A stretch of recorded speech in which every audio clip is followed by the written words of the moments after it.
Hello, everyone. Good evening. Thank you so much for being here and taking the time out of your busy schedules to join us for this, what is going to be an amazing event. And we're all glad that you're here. Before I introduce tonight's guest speaker, I'd like to share a quick word about what this event is a part of, which is called Canterbury Tales, Faith in Action, a speaker series.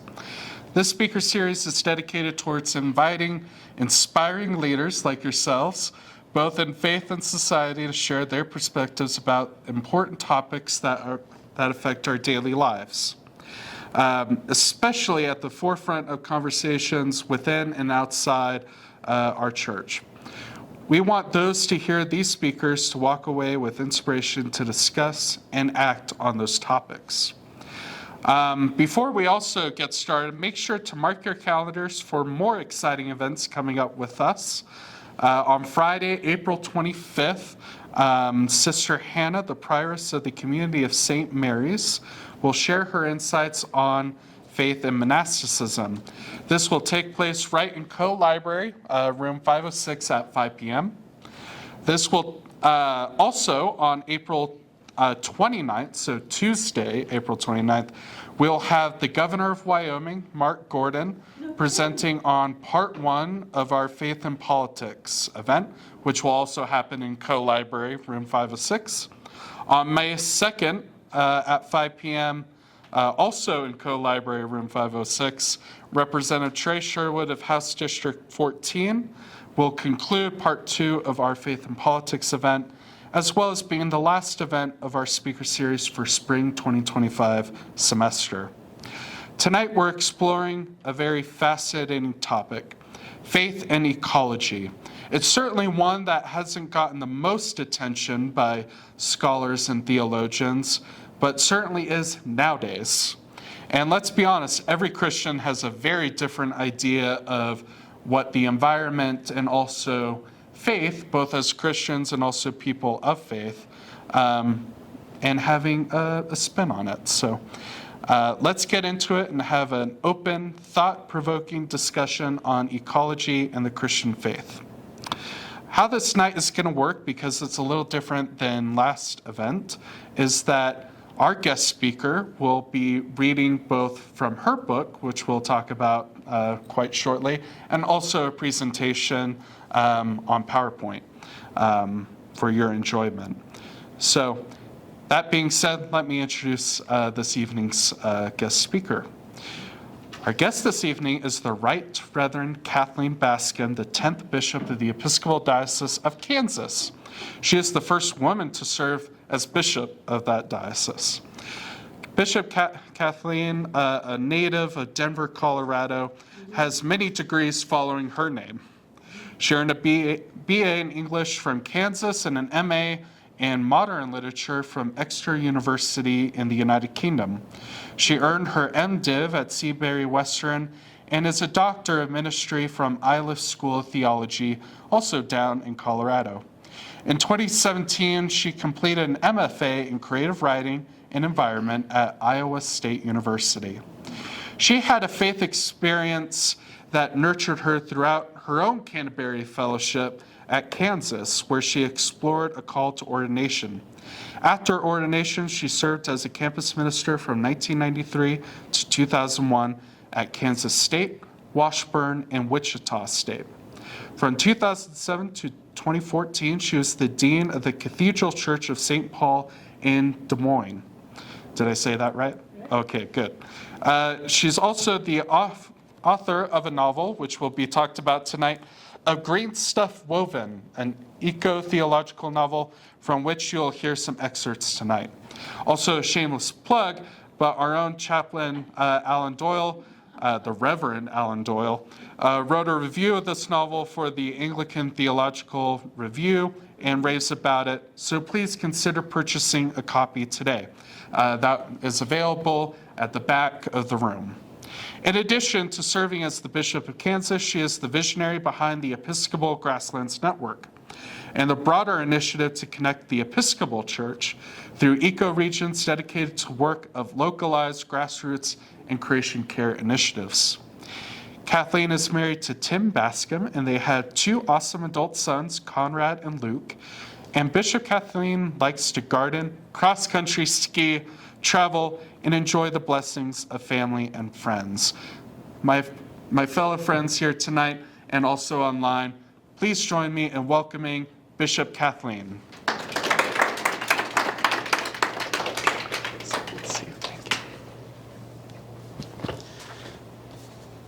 Well, thank you to Artemis, to Reverend Allen, and to everyone who came out tonight. I've been in Wyoming, but I think I was about 9 the last time I was here. And I have had such warm hospitality from the fellowship at the Canterbury House and just others, professors, a visit to the cathedral. So I know your time is precious, but I'm very honored that you turned out. So faith and ecology is probably a little more broad than I'm really going to tackle in breadth. I'm going to take a small, cut a small window on it. A pivotal moment I shared when Ethan and Alan and I got to walk on your kind of river walk reclamation project. I remembered that when I was about 8 or 9, I think I was up in the Rockies. So my family were Kansans, deep roots in Kansas, but my father, who grew up on a wheat farm in western Kansas, was allergic to wheat. He would break out in hives at every harvest, and he really was, he wanted the city, he wanted to make money, so he left the farm, and I grew up in Denver. And I had some also kind of jazz age grandparents who were Eastern, Kansas City people who came out with us. So they were kind of the city mice, but we had the country mice too. And we'd go to the farm regularly. When I was really little, you could take a train from Denver to all those little towns. But my grandfather was with me, the grandfather from the farm, and we were up on we did Trail Ridge Road, and we're like on the Continental Divide, and we're looking over the Rockies, and I say, "Grandpa, isn't it beautiful?" And he's like, "Yes, it is, but it's not as beautiful as Norton." And that was western Kansas and the plains. And I'm afraid that stuck with me. I love the grasslands. And so really today we're going to kind of talk about faith, and especially from Episcopal Anglican tradition, both kind of an little aesthetic jaunt, but also action. What are some things that we're doing particularly focused on grasslands? So, God's way in the grasslands. Like I said, today what I want to do is give a literary offering, so some kind of a literary reading, some excerpts from this book, but also a call that I feel and that you all may feel, in an opportunity for some action. So this started as a nonfiction book, but I was in an MFA program that was multi-genre, and they pushed us to say, you should try playwriting and you should try fiction writing. Find what is the right mode for what you want to tell. And so this ended up being a braided narrative. It's a fictionalized present-day story of flood events that I did experience while I was in Iowa as the dean of the cathedral, and then a memoir braid, which is mainly very close to my own life. And it's about why would anyone care about conserving grasslands, and what's the kind of spirituality that might undergird that kind of passion and work. Oops, why is it going backward? Let's try again. There you go. So I'll kick us off reading. Chapter 1, Side Oats Sanctus. Side oats grama is a native perennial grass common on dry prairies and in low S soil. Tufted flowering stalks grow 2 to 3 feet tall. Its inflorescence has many short spikes attached on one side of the zigzag flower. Its asymmetry is pleasing and distinctive, and you can pray it like a rosary. Note from Dean Bridget Brenchley's Prairie Journal. A Tuesday morning in September, Des Moines, Iowa. Holy, holy, holy. I sit on a garden bench and my hand cradles a wire-thin stem of side oats grama grass. My right thumb and middle finger press together around the first small seed, like nature's rosary.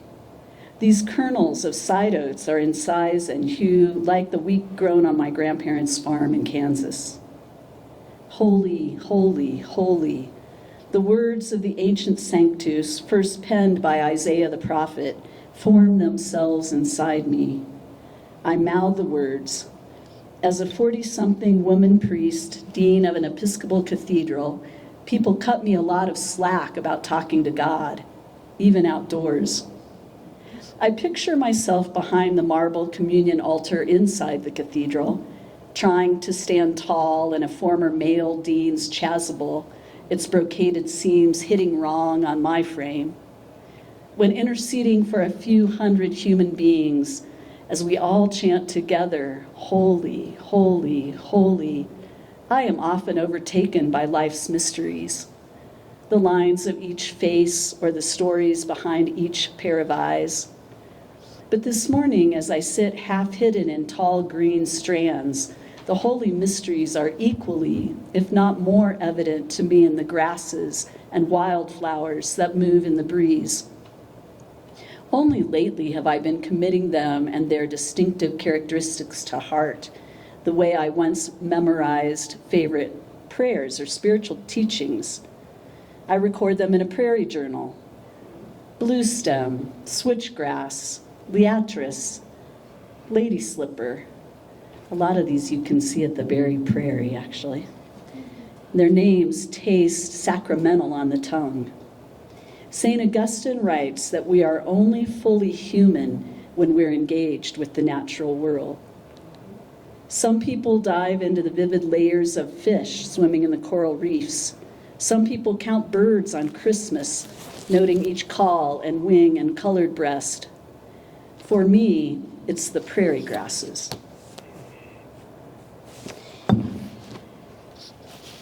So I fell in love with tallgrass prairie a little bit later. I married a man who grew up in Kansas and in Ethiopia, but his parents and grandparents had a little bit of land and come from around Manhattan, Kansas, which is in the Flint Hills. So that's where we were for a while when I was a campus minister. And that I had no idea about tallgrass prairie, where these grasses would get, over my shoulder and head in the season. So fell in love with tallgrass prairie there. Then was in Iowa for almost 18 years as a priest and a dean of a cathedral, and there saw this, these major flood events, and saw people who were beginning to restore prairie. In Iowa, only 1/1000th of the native prairies still existed because of that incredible fertile soil. I mean, Lewis and Clark, had to go through it with a machete in those grasses and oak savannas, but it was almost all gone. And when I was there, corn, soybeans, and cities. And what people were realizing was that, whereas I think of prairie plants as wonderful for drought resistance, right? If you're in Colorado or if you're in Kansas, we love them because if it's dry, they have those deep roots to get down into the water. In Iowa, they almost serve the opposite purpose. The roots hold the soil in place and they absorb the water. but they tore them all out. There'd even been legal wisdom. Until the 90s, farmers had to keep 10% borders of prairie grass. But, that's really valuable cropland. And so in the 90s, that went away. Well, corn roots or what? I don't know. Any ag people in here? They're not very big. And just the water, the sediment, everything just flowing into the rivers is one of the reasons that all of this flooding is going on. So movement there in Iowa and like the Midwest to replant prairie was happening. And so I got involved in that movement from faith perspective. We on the churches have our properties. Some of these churches, are right up against these beautiful lakes of Iowa. And so we started restoring, doing pollinator gardens, restoring prairie and wetlands on whatever land, some of these churches would raise their hand. And so we just called it, the Iowa Postage Stamp Prairie Project, because a lot of them were not all that big. And one thing I loved about it was that churches that maybe didn't have many people or have a lot of money and had kind of low self-esteem, they were suddenly the rich ones, right? They had a lot. Is that me? Yes. Am I done? Could you just hold it, Barbara?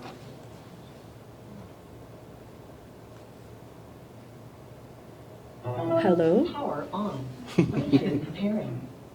Hello? There we go.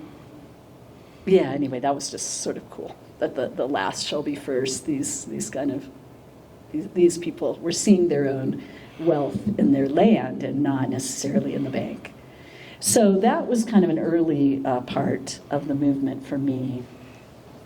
But others in the church and of many faiths realize that this is what we call, in Christian tradition, a kairos moment.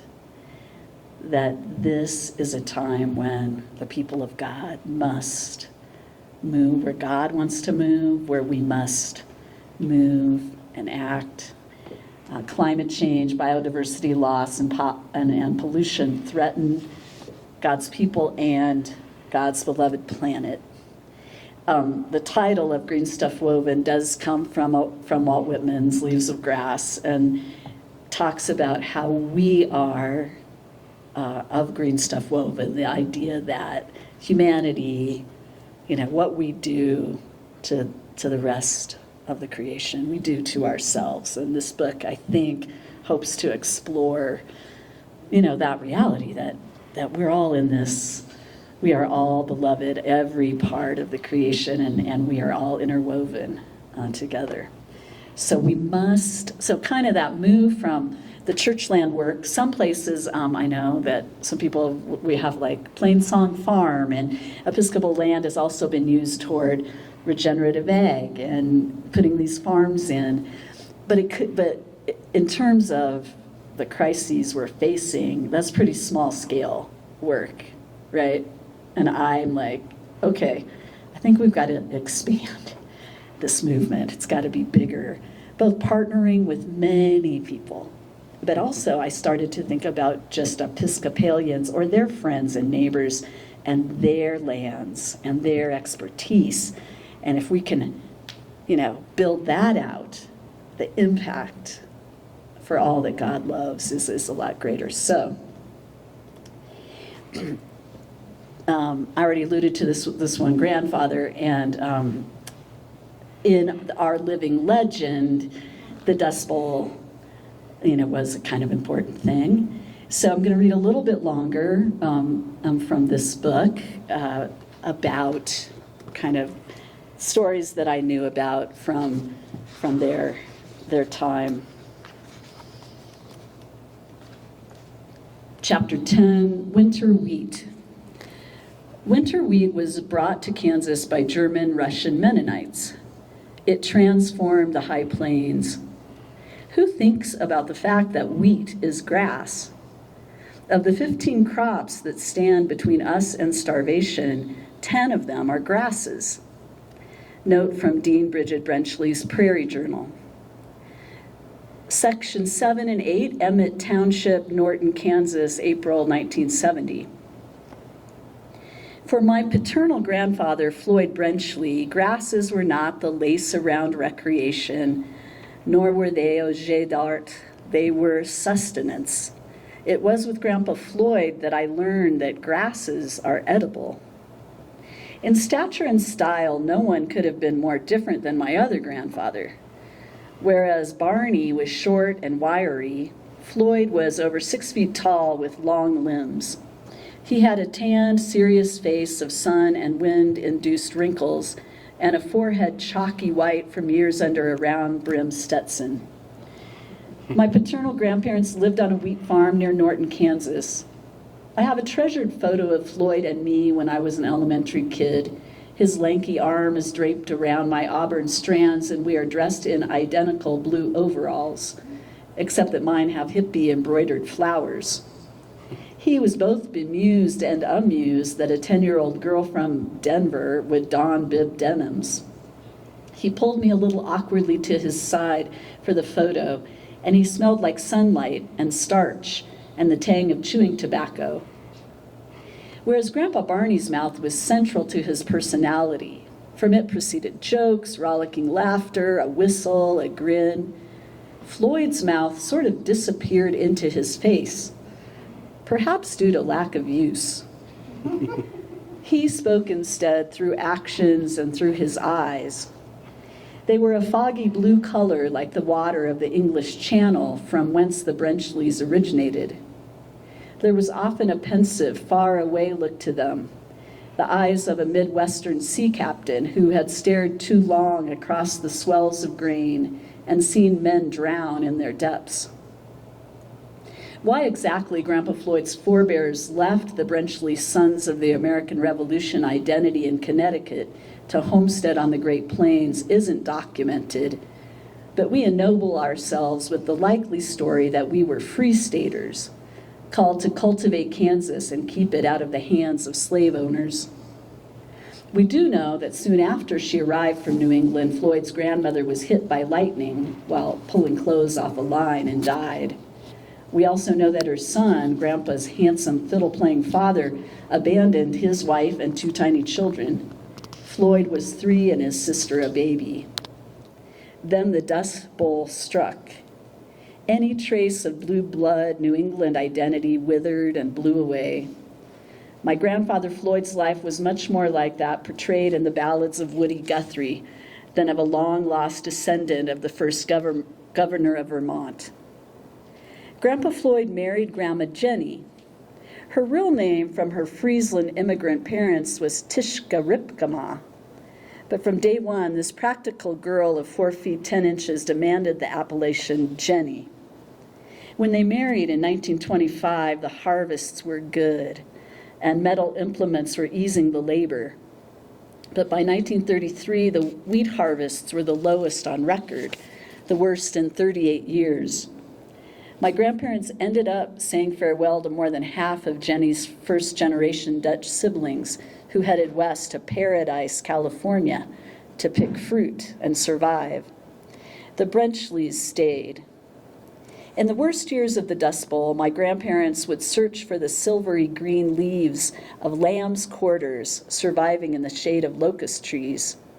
They would cut, boil, salt, and consume them.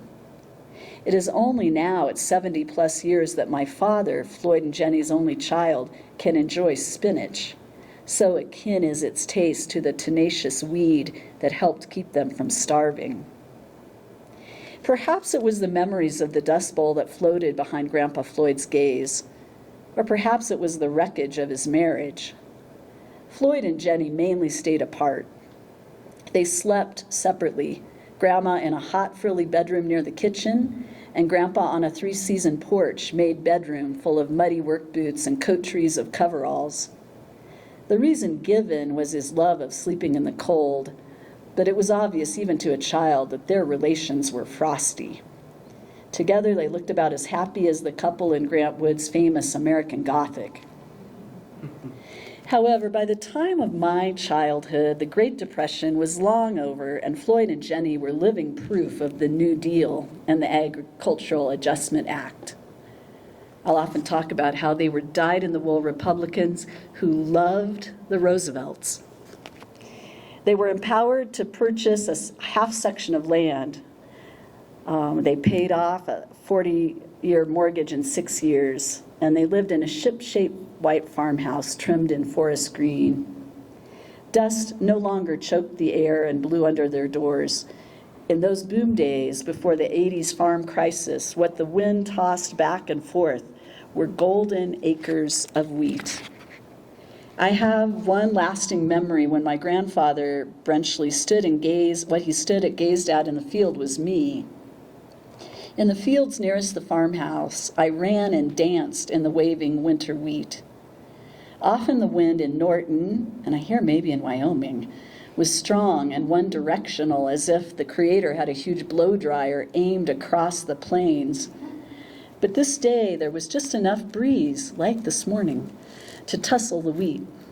Cool, frisky, and rhythmic, and my body followed suit. The sunlight, the new green strands, and the benevolence of the weather released all my inhibitions, and I danced. The early wheat played gently about my shins and knees, akin to seaweed in the ocean. Like the green strands, I was moving free. My grandfather must have been sent to find me for dinner. As he rarely spoke, I am not sure how I was drawn from my earth trance to see his lanky form. I had surely been a laughable spectacle. To cover my embarrassment, I said, "I was practicing square dance like you and Grandma did the other night. Would I do a do-si-do when I swing up the line?" My Kansas grandfather's gaze communicated a pleased understanding. His whole life had been a kind of waltz with the edible grasses of the prairie. That was a year or two before they had to sell the farm. "Chassé," he said in all earnestness. I'm pretty sure it would be a chassé. So I think, that might have been part of why I started working on helping us think about networking people's farms, people working in wildlife, people working on water, right? To build these networks out that include properties of all different denominations, but also more people. So beginning in 2022 and 2024, the Episcopal Church, which is all of the United States and some of Central America and the Caribbean, we made some commitments that every diocese would begin to build networks of landowners and creation trustees who will devote portions of their land to reforestation, prairie restoration, wetland and coastland preservation, adopt and share regenerative agricultural and ranching practices, collaborate with neighboring dioceses for best water practices to protect our watersheds, find creative means of distributing food, and pray for one another and the whole of creation. So there are the Flint Hills of Kansas, and so I sometimes call it our Amazon. It is this. They extend down into Oklahoma, but the land where I fell in love is near here. We lose over 1 million acres of grasslands in the United States every year to either development of suburbs and cities and agriculture. And yet they are a really important ecosystem. And the scientists and I'm sure there's some here, but Wisconsin, kind of Aldo Leopold, and it's always been really strong in this kind of work. And some more recent scientists out of there have been proving that the restoration of prairie is one of the most scalable and kind of cost-effective and quick ways to sequester carbon. And that's the kind of thing we were seeing going on in Iowa, where we would hike some really beautiful prairies that were only 50 years old. I mean, they're not exactly the ecosystem, these restored prairies, but pretty beautiful and pretty fast. And you can use a lot of the same farm equipment, like drilling in the seed, just like you would with corn. So Minnesota, Iowa, a lot of people are restoring land and restoring swaths. For a while in Iowa, they had roadway trust, where I would like come into Iowa from Missouri and I'd say, why is it so beautiful? Then I came to realize that they would use tax money, which I fear has been rubbed out in recent era, to, if they would kind of partner with the local county or the local town to use all that land that's on the side, instead of just mowing it, to plant all these beautiful prairie species. So you would come in and you'd see all these flowers and tall grasses and birds and things. And that's still, and we could all get back to that kind of thing. But anyway, it's really important. So saving and restoring our grasslands increases biodiversity, improves water quality and quantity, and sequesters carbon. It's weird as bishop. I do, like many bishop, I don't know, you may not know anything about bishops, some of you, but we go visit churches, we kind of take care of churches, and so when I go, I do like take the clergy to dinner, and then the next morning have worship, and then eat cake, that kind of thing. And then I say, who are your creation trustees?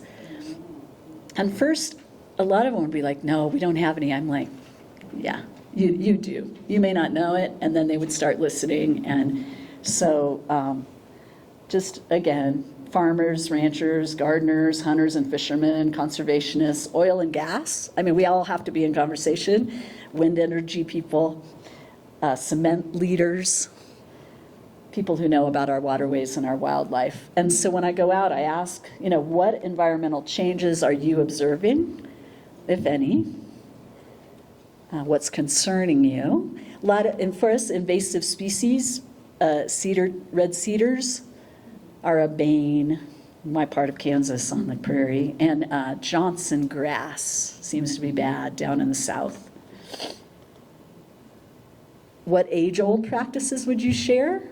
Which there's a lot of those that are pretty great. My grandfather did not believe in pump irrigation.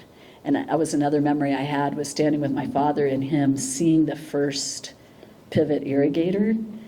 And I could tell he was in a real battle, because he said, we do not grow corn in western Kansas. We do not have the water. We are dry land farmers. But he'd see how the beautiful circles were perfect, and then across the way with no irrigation, not so much. But we just, the aquifers, since I was a kid, since those went in, draining. There are new practices, though. I was talking to somebody, but again, this takes some income and some assets. There's new, and maybe some of you know about this, like little computerized ways of every single plant, the farmers can know how much water it needs. And water just each, I was like, wow, well, that's a thing. So trying to share, what are the ancient practices, what's new? This is just an old image I need to add to it. Each cow is supposed to be a creation trustee, and there's my little plug-in Prius. And these are just a few pictures of some of our folks. We've got urban people, so we put in our diocesan center, we have about 3 acres. It was a women's college, that kind of radical, in 1860. It's about 4 blocks from the state capitol. It's got a pretty under-resourced neighborhood because of redlining and a lot of things around us. It's right next door to the main old public high school. But we transformed our land into teaching prairie, food gardens, an outdoor chapel dedicated to one of the African American congregations that was closed, little prayer, places for prayer. And so these guys are pretty urban. They're like friends of mine. And so a lot of our places, and I was saying, like at the Canterbury House, putting in new raised beds. I mean, some of our work is really small scale. Some's kind of middle scale. Here's some lambs, fainting goats. We've got some fainting goat people. And then here are the two ladies on each side of the person in the hood. They each have about 25,000 acres of cattle down in the south, cattle, oil. That might be little here. One of the things I'm learning about Kansas is amazingly privately owned. We have almost zero public land. And you all have all this public land. So Ethan's actually going to come and respond to some people. An interesting thing, a lot of our creation trustees, especially more of the farming and the ranching, there are a lot of women. And some of that, which I guess my own story kind of resonates, they were really close to their grandparents. And so they either stayed or whereas a lot of the men went off to the cities, a lot of the women either went and came back, and then they ended up inheriting the farms, or their husbands died first and they have the land. And I had not expected, and it's not at all, not totally, women, but I was surprised because it wasn't what I would have expected.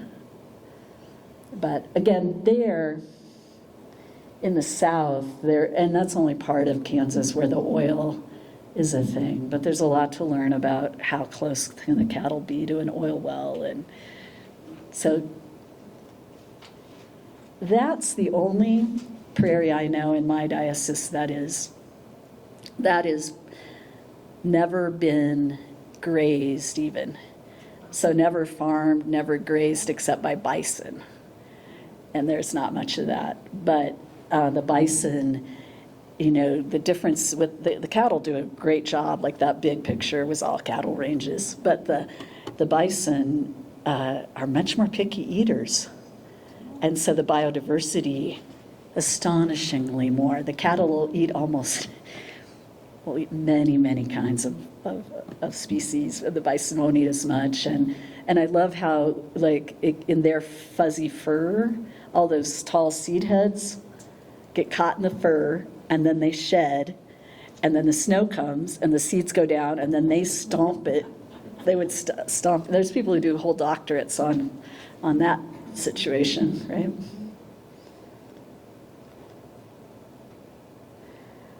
Universally, even there where there's a lot more rain, water, when I ask, is usually the biggest concern.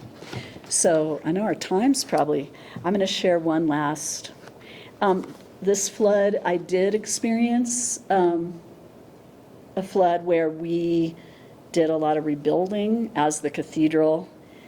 It was a little politically worrisome because what it looked like was that the levee above the low income, more diverse housing was weaker, and because it was breached, the wealthy, where my church was, the wealthy downtown Des Moines, all of those assets were saved, really. It wasn't that simple. They'd been trying to do that. It was in the pipeline from the Army Corps of Engineers for decades, and it just never got to the top, but it was so people were pretty much vindicated locally, that wasn't real negligence, but we did experience a pretty terrible flood.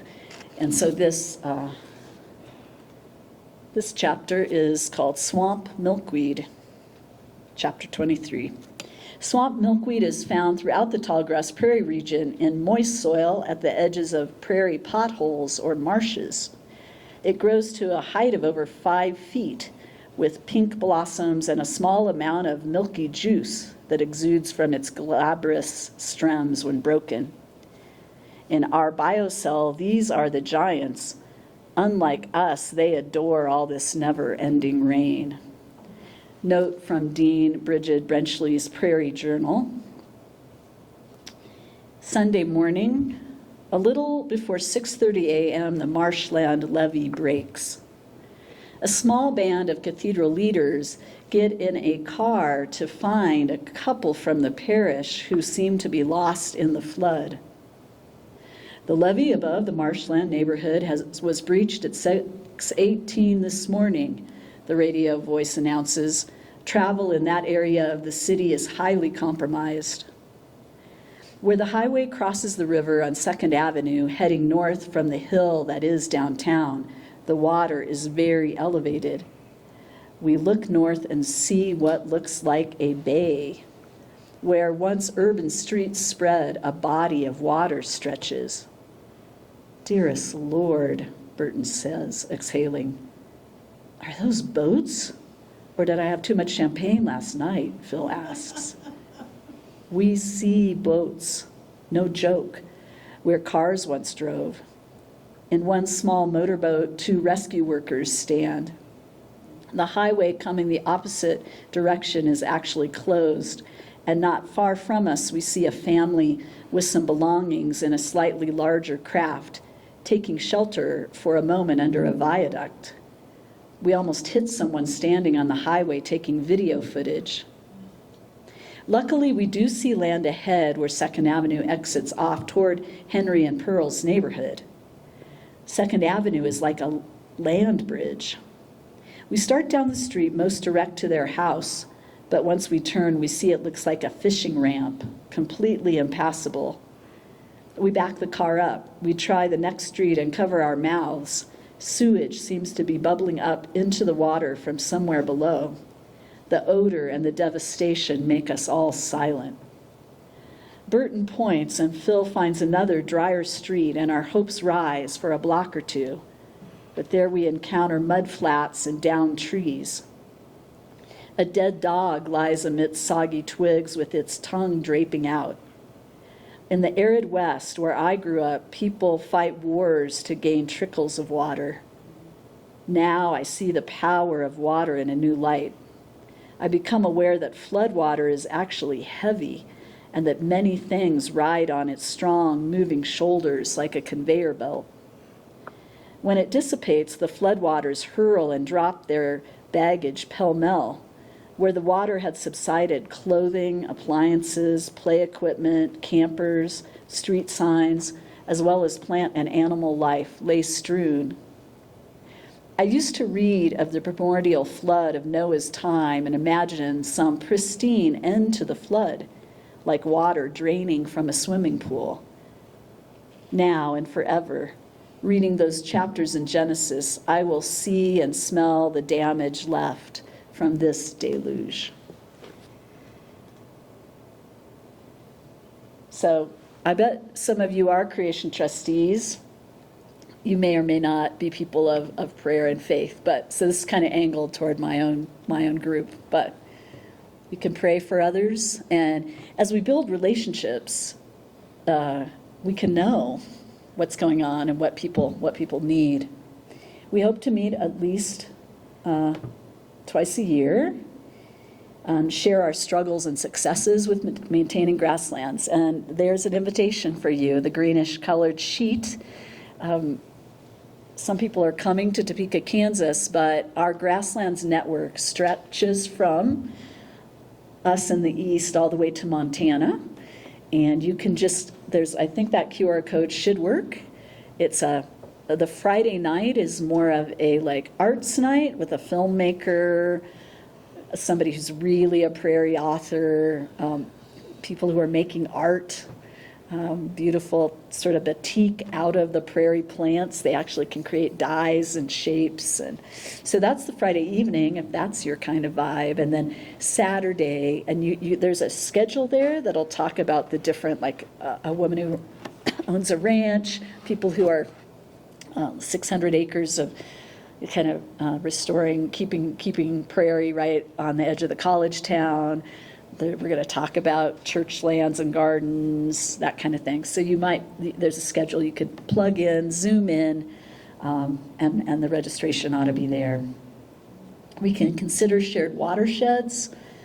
We were talking about how the sandhill cranes, snow geese, other things do come through Kansas into Nebraska. We always think of them in the sandhills of Nebraska, but the Cheyenne Bottoms where we are. And, we share a lot of these things. And that's why being neighbors, working together in our regions, makes so much sense. We can become centers for resilience when there's climate disasters. We were building out this network when terrible prairie fires hit in northwest Texas. And I was talking to the bishop of that region, and we were like, we wish we were in this network already because we could send help, right? What can we share as you get over the fire? How can we, the more we see these climate realities all over, I think these networks make a lot of sense for helping one another in such disasters. Pooling resources, advocating for change or legislation. We had just one of these events only for those Kansas creation folks, and right then there was a bill on the Kansas legislature floor that there was a water plan, but it hadn't been funded forever. But there was a bipartisan bill, and so at our conference, we put the bill out there, and we asked all our Episcopalians who came, because they were from different parts of the state, call your rep, right, at the State House, and it did pass. So they're being able to do more around water in Kansas now than they were doing before. So we can do that kind of thing together. We love our young people.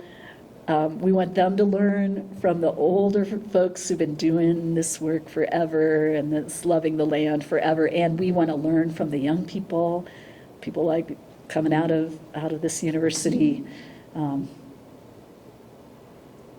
We talk about scriptures and foundational texts, maybe of many religions, but of Christianity. Yeah, and we just this year, just 3 weeks ago, we're starting to build out other networks. We are the Grasslands is the first network, but bishops were jumping on board and interested in these different regions. So we think that all these may soon be coming into existence. We hope to have 2 more this year and these 7 before very long. So if you're from any of these other places, you can, and I was so heartened because you just start thinking of all the different kinds of plant life, all the different birds, if we can really make any impact. And besides, we'll all be healed if we were out there working with this stuff.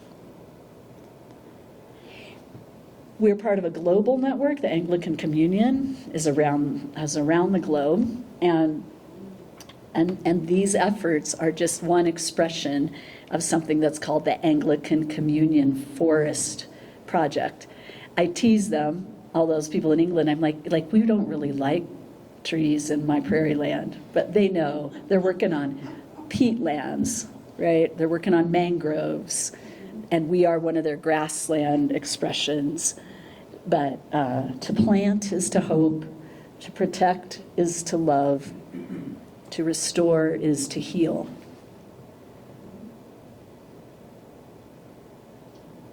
So, in the face of climate change, biodiversity loss, profound human suffering from extreme weather, and social inequality, we pursue nature-based solutions in acts of Christian hope for the world and the people that God loves. Thank you. Thank you.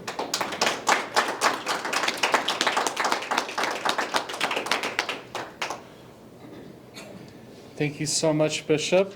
Yeah, that's just great. Thank you so much for being here and coming all the way from, she came all the way from Alabama, actually, because of a House of Bishops meeting that happens on the regular. And so she had to take 3 different flights just to get into Cheyenne. So thank you so much. And a driver. Okay, so how this is going to work, because We were just preparing for a QR code, but I think we're in a good enough group in which we don't need to do that, actually. So instead, how this audience Q&A is going to work, as I click through this very nonchalantly, is that if you have a question for the bishop about anything that's been said or anything related to faith and ecology, please make sure to raise your hand, and then I will hand you this microphone so that all the online people can also listen in and hear your question, and then the bishop can answer. So is there any questions on how this is going to operate? Yes? I'd like to speak. Oh, okay, awesome. Well, we'll just get started right here, and just to make it easy, we can just have you Okay. this microphone. You can just sit over here or wherever you like. Okay. Yeah. And I'll just be. Does it matter for people online where I am? Does this work? Okay. That's perfect. You're good. This has been a great presentation. I'm a retired science teacher, so I have to chime in for a minute. This is all wonderful. So I'm trying to put this microphone. This is my alma mater, 2 times over, so I think one thing that we, as Christians of faith, one thing that we don't do a good job of is talking about the miracle of life and what that's all about. And I didn't get a chance to do that much as a teacher because I was always called on the carpet. You have to have separation of church and state. So I think that's why I got into the priesthood, because now I can finally stand at the pulpit and share with my congregation over in Cheyenne the miracle of life. And I just want to share a couple reflections really quickly so that we can, I don't want to take a lot of time. But first of all, how many of you understand the miracle of water itself? What water is? So water is a dipole. It's got 1 atom of oxygen, or hydrogen, 2 atoms of oxygen. Oxygen is number 8 on the periodic chart of elements, and hydrogen is number 1. They've got the right kind of electrical, that's why it's called a dipole, in order for that kind of attraction to happen. That's a miracle. For water to be the way it is, that's a miracle. We wouldn't have these clouds, we wouldn't have rain if we didn't have a little bit of pollution on this planet, because that water molecule has to be able to stick to a little chunk of particulate in order for us to have rain. That's another miracle. Photosynthesis. What the sunlight, 93 million miles away is our sun. In the time that we've been here talking, our Earth as planet traveled 68,000 miles in its orbit around the sun. It goes 1,200 miles every second. We have a precise, exact rotation of our planet. We have a precise, exact 23-degree tilt of our planet. If we didn't have that, we'd be like Venus, a barren rock. So I'm here to glorify God in the creation of our planet. And I could spend the whole day talking about this miracle of life and what goes on with all of that. So thank God for the sun, 93 million miles away. Thank God for the fact that that sun rotates on its axis. I'm a ham radio operator, so I rely on sunspots to be able to talk around the world. Those sunspots create a lot of really cool aurora borealises and various things that we can look at. So that's all I want to say. It's just important for you to understand that there is a creator out there that's made all that happen. And I'll say one last thing, because I've been involved a lot in astronomy here at the University of Wyoming. And there was something that happened while I was studying here several years ago in my graduate work. There's a thing called cosmic background radiation. The cosmic background radiation right now is 2.14 degrees Kelvin. That's the heat of the Big Bang. That's the remnant heat of the Big Bang. They have determined now, right down 13.7 billion years ago, we had this thing called the Big Bang. That was theory, but now it's kind of get into the facts process. Those scientists, a lot of them who are agnostic and atheists, they had to admit there was something that created 13.7 billion years ago. So here I am, this graduate student saying, well, you know, with Christ in my heart, and I raise my hand. Well, you guys are all saying that this thing was created 13.7 billion years ago. Doesn't that logically mean that there has to be a creator? And it dumbfounded. The wheels were rolling. So that's my contribution tonight. I just want you all to marvel in the glory and the beauty of our creation. I had to say that today. I'm sorry, but as a priest, it's my obligation. So thank you. Sure. Does anyone else have a question for the bishop? Question. Oh, yeah, absolutely.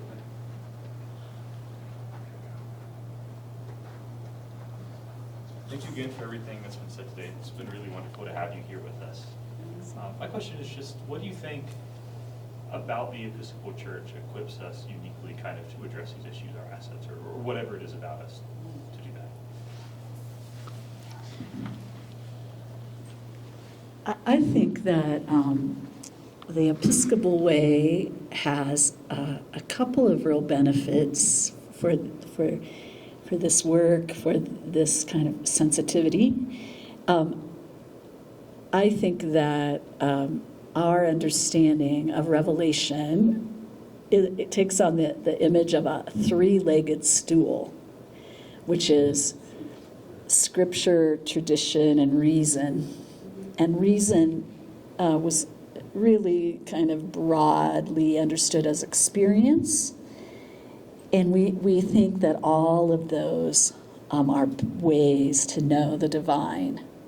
And that really opens us to science, particularly that, the leg of reason.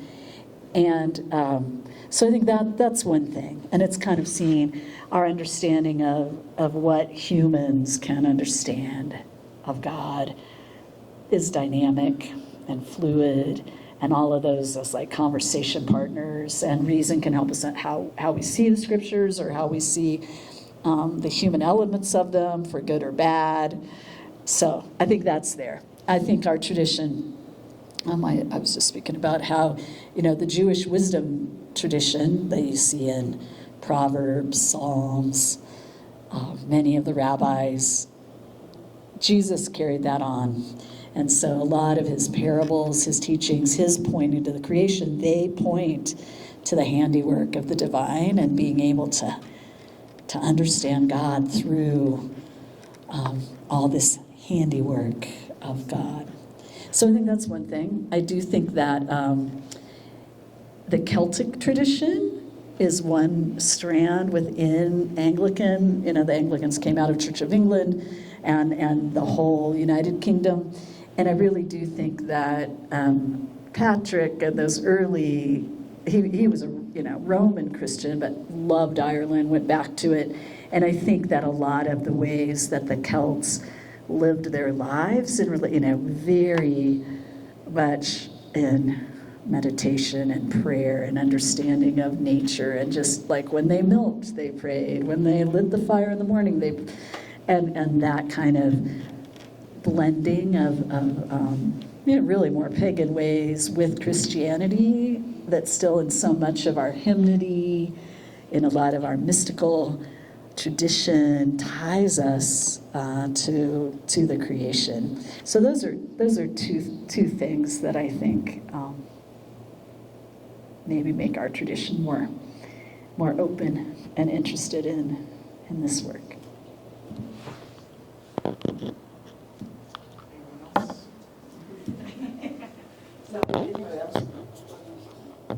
Anyone else?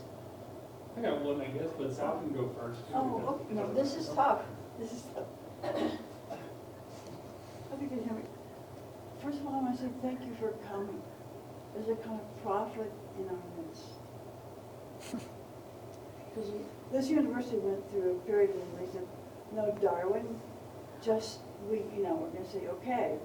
Anyway, so I'm not going to talk about the separation of church and state, but I want you to know our gratitude for coming to our homeland. But we face two huge problems, I would say. And if you're courageous, please give your response. but one is absolute denial. There's many reports that cannot use the term climate change. And the others compartmentalize it. So it turns out that some people in religion don't talk to scientists and vice versa. But I think those have been plaguing us for a while, and maybe you have an answer.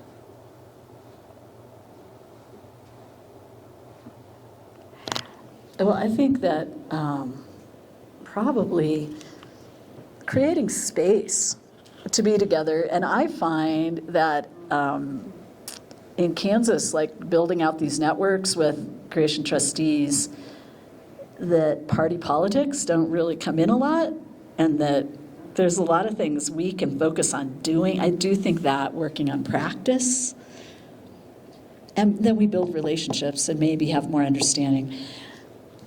There's a book,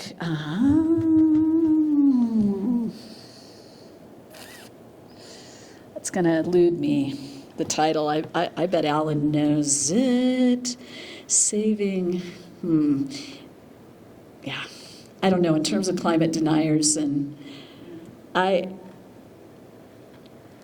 can't, and maybe we have some people here, I don't know, but in terms of change, you know, down on my south border, there's some people, I mean, who in terms of human agency don't believe, but when I had those older women at the end, I always remember being in the Cadillac going over, and, you know, one of them who's 85 now, she's like, anybody who doesn't believe climate change is ridiculous. She's like, and I didn't know where she would stand. But in her mind, just seeing things, or just change, you know, things are changing. And I think most people know it.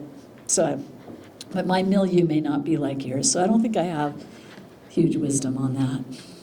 But I do think finding projects that get us, especially outdoors, together, builds community, and we need to understand each other's lives and where we're coming from, and then hopefully we can do more. And praying for one another and praying for what's around us. I think that, you know, that goes such a long way. Maybe back there.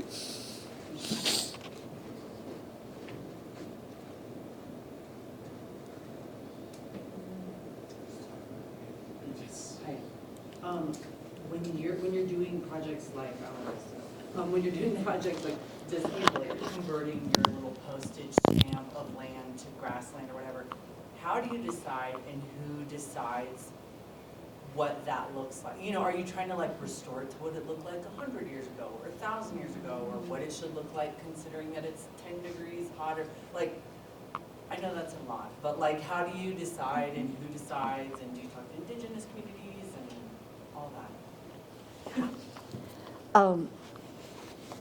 I think that in Iowa, at least, I would say that some of the scholars out of Iowa State University, and even extension people, and, you know, would probably be where a lot of people would turn. Northern Iowa, too, has some great, you know, really good thinkers. So, and I think in the network, you know, trying to just tap people, and they don't have to all be Episcopalians and friends, but to advise, and sometimes seeing others going where, like, one of the main prairie spots in Iowa was going to be a nuclear development, and one of the senators, so it's the Neil Smith Prairie, and so going to where people have done it, you know, and just the practical wisdom. And I don't know how well we were doing it. We probably made a lot of mistakes, you know, and I think, yeah, it's about as good an answer as I have. I think the Episcopal Church is trying to get a lot more indigenous wisdom. So the only kind of standing committee around environment in these next 3 years is going to have a lot of different voices, both of just people who have studied that kind of thing. I think one of our professors may have left, but also just indigenous folks. One of the people in our grasslands is the new Navajo Land Diocese, and one of their priests was speaking to me about the way they know they have some plants on the reservation some species that are like almost nowhere else are really rare and threatened, and how hard they work, to keep them. So hopefully we can, even in our own network, learn from them.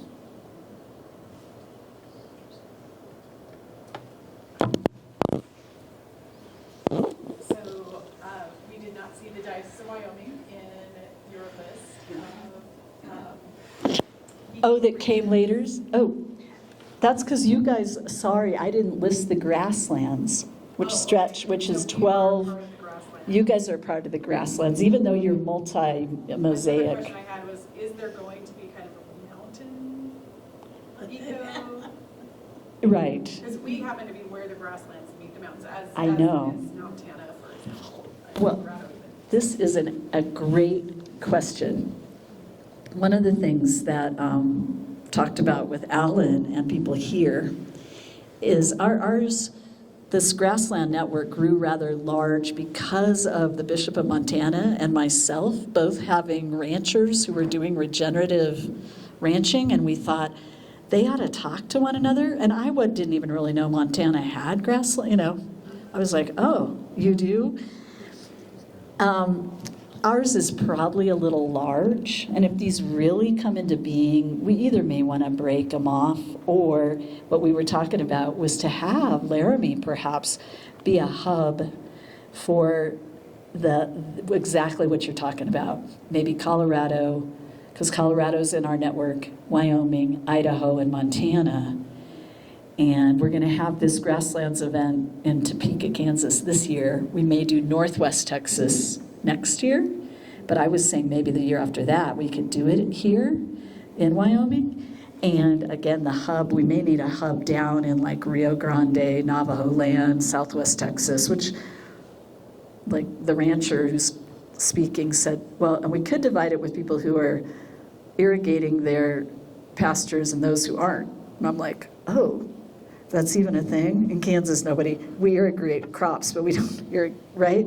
But they may need regional things down in the South and the West. So I could imagine us either staying as this network, but you're right, the Montane, yeah.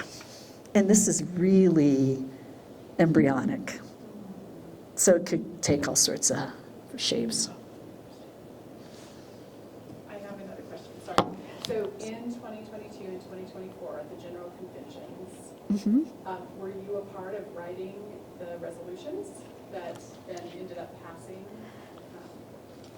Yes. In 2022, I have been kind of working at this for a while, because a lot of the work in the Episcopal Church was very, climate-based kind of advocacy and policy and understanding. But I was very interested in more the biodiversity and these kind of issues. And so that 2022, what you had there was sneaking in a resolve to a larger climate resolution. And if you know all this stuff and are an Episcopalian, I can, or whatever, I can give you these numbers. And then in 2024, I did pen the one on these eco-region networks, but got pretty great, support. And our new presiding bishop is really interested in kind of decentralizing but also working in regions, and I think is going to give a lot of support to us doing it. Yeah. Cool, thank you. Mm-hmm.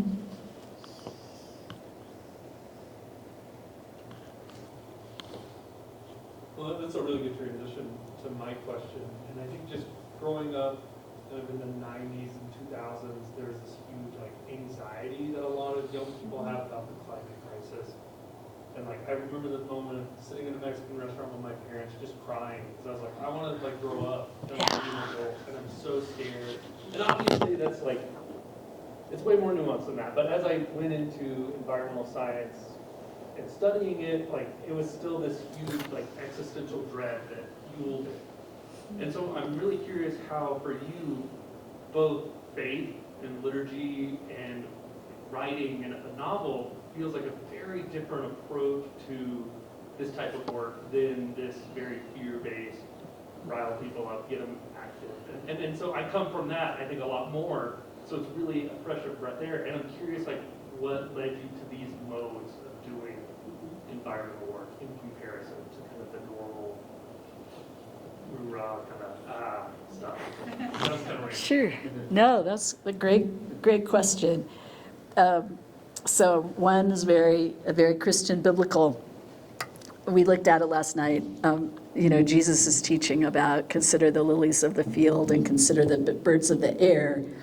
Has always, because I think my family, I was not very churched, really. We were kind of what you call Christmas and Easter Episcopalians, right? Or go skiing and then get back in time to catch a Eucharist on Sunday evening. But I think my family, I think that sense of God through the creation was always there. So teachings like that of Jesus jumped out. And we were talking about, I don't know in the Greek, I've got to look it up, but the consider in English I love because it's both, again, that wisdom tradition of gazing at the creation to see God, to change yourself for the insights, but also consider to take care of, right? To be stewards of. But one of the things I think is important to your question, what is that response? What is he responding to? He says, do not worry. And I think about the fear and what the first century people in Palestine were going through. So there was the Roman Empire. They were overrun. They were being taxed terribly. There was terrible poverty. There was lots of reason to be afraid and to be fearful. And in that, Jesus points to, right, like Solomon in all his glory, and if you want to get political, like the empire has got all that. But, look here and find God in it. And I do think, so that's the kind of Christian. I think Sal and I realized we grew up together only probably 10 minutes drive away from each other. I would say that growing up in Denver, Colorado, I was born in 62. That's okay. I don't know that I even need it. It's for the YouTube. Oh, that's for, okay. Sorry about that. Do we have anybody on? No, we're going to upload it. Yeah. Power on. Okay, you're good. I came to realize that there culturally, and you probably share some of that here in Wyoming, I would think, but there was a lot going on, a lot of thinking about these things. Even, with the passing of Jimmy Carter, he was, and I didn't realize really what kind of a conservationist he was, but that was kind of in the water. And in Denver, even I can remember moving from when every night I'd go to sleep in the summer and it was all the sprinkler, all the in the ground sprinklers and the beauty of the lawns. But they moved to xeriscaping, while I was still a pretty young person. At least that was out there. People started putting in drought resistant and I don't know, we did have water rationing at some points in Denver as Mayor Pena, I think, and so I would have to claim some of that just cultural of the West, really, that I've kind of taken back east a little bit. Thank you so much for coming out, and have a great night. Bishop, I do have one question for you before we Good. wrap up. I think you heard this last night at Canterbury Fellowship for our weekly meeting, in which that there seems to be a lot of different perspectives of what the Christian faith in ecology is supposed to be, and hearing we should be working hand in hand with nature because we are of nature, and that we need to conserve and preserve things that have been lost or destroyed. And then there's another idea that I think a lot of people in Wyoming and across the country and throughout the world really believe in, Christian or not, and that is we're the dominant species of the world. Some might think that we need to be stewards of it. Some are just like dominate, dominate, dominate, and whatever that entails. Whether that's just like I have the right to do what any land that I own, and no one can tell me what to do with it, even if that means severely harming the earth as well as everyone else around them because of destructive mining practices, deforestation, water usage, and so on. And so I was just wondering, what kind of theological arguments are there that may or may not disagree with that kind of dominant thought? Thank you. Most of you may know that in Genesis, right off the beginning, scholars and I hold to that there are two creation stories butted up right next to each other, and you can tell it from language, from just a worldview. So the first couple of chapters are really much later, penned, we think, when the people of Israel were in captivity in Babylon, perhaps, at that era. And then the next creation story of Adam and Eve is much more ancient, right? It goes back, we think, to almost, at least to being penned by the kind of time of Abraham. So really early, I think that's 2,400 years before Christ kind of era.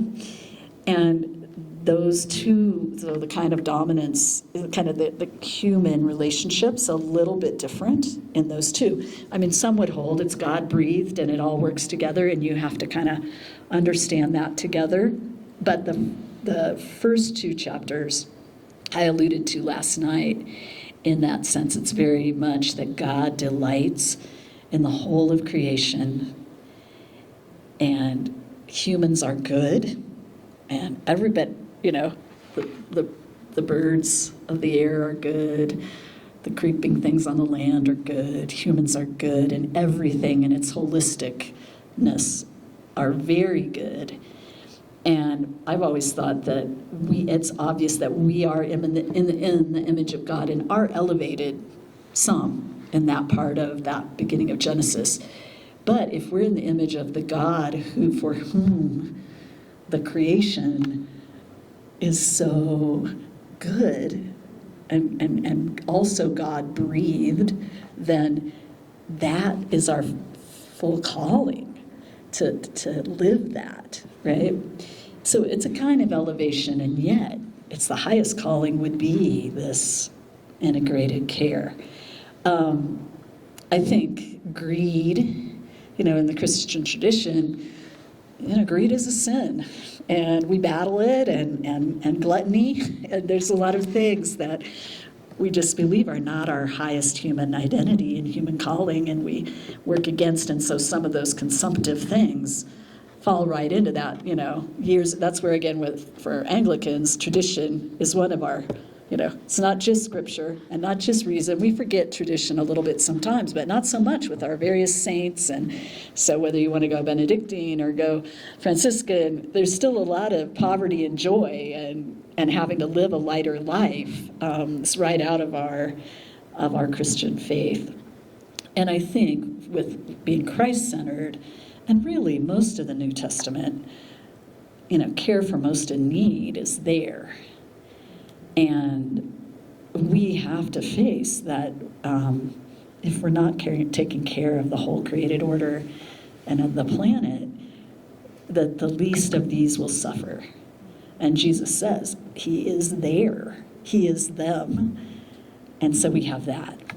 I think another one, I know some people who are looking to the end, like we say as Anglicans, Christ has died, Christ is risen, Christ will come again. And I know some more evangelicals are really looking for that and thinking all this is just part of the end times thing. But I always say too, like Jesus says, it'll come like a thief in the night, and Paul too. It's really like, yeah, okay, well maybe, but when it's God doing it, but not when we're doing it. It's like I don't see much in Jesus' teachings that say we should just let the poor suffer, not take care of the earth. I mean, so those are I don't know. I'm not giving you a lot of theologians, although there is a great book, a collection, past Archbishop of Canterbury, Rowan Williams, and I think it's out of one of the Psalms. Can't believe all my titles are going away, Alan. I should have. I'll get it. And anybody who wants to connect with these guys, get their email. It's a collection, and it's really got great essays from different, more recent theologians on these matters. I think it's just called All the Earth, or it's one of those that's kind of like so simple that you can't remember it really.